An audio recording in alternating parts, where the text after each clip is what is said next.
บักฮุ้งผู้ใดวะโอ้พ่อบักฮุ้งเลยเนาะบัดนี้เนาะฮัลโหลมีไผอยู่บ่ฮัลโหลข่อยรับบักฮุ้งเจ้าเด้อพี่น้องเอ้ยบ่มีผู้ใดอยู่เฮ้ยเลี้ยวซ้ายมองขวาข่อยขอบักฮุ้งให้เด้อมีไผอยู่บ่เอ้ามีคนอยู่แสดงว่าเป็นของแล้วเป็นของเขาแล้วผมว่าบอกฮุ้งเหมือนเขาแทบพี่น้องบ่มีผู้ใดอยู่อันนี้บ่ได้รักนะครับเนาะข่อยขอฮุ้งให้เด้อเอาโลดเฮ้ยตอบแล้วนี่แสดงว่าขอแล้วเพิ่นให้เอาโลดม่วงบักฮุ้งอ่ะบ่แพงพี่อ่ะมาบักนี้ปาดโลแลนยังนี่พี่น้องเอ้ยข่อยขอฮุ้งให้เด้อ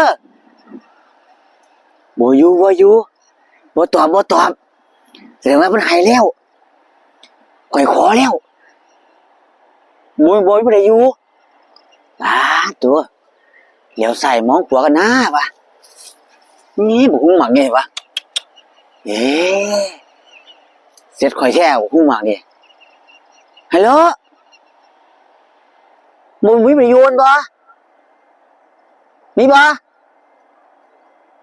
พี่น้องบ่มีเหม็นแล้วเอาข่อยแท้แล้วล่ะเดี๋ยวแล้วมาเอาเด้อว้ายนี่นะข่อยให้พ่อก่อนคันบ่ได้พ่อพูนพ่อก่อนให้เสร็จเขาแท้ว้ายข่อยอุตส่าห์ขอแล้วอยู่แล้วพี่น้องบ่ได้อยู่มีใครอยู่จักคนจักไปไสพี่น้องเอ้ยไปมาแล้วบ๊ายบายเดี๋ยวตอนเย็นเจอกันเสร็จข่อยพวกมันนี่มาซอยอ้าวคักนี่บ่ฮู้มากนี่เนาะนี่นะข่อยให้พ่อก่อนสั่นเสร็จผู้อื่นแท้ว้าย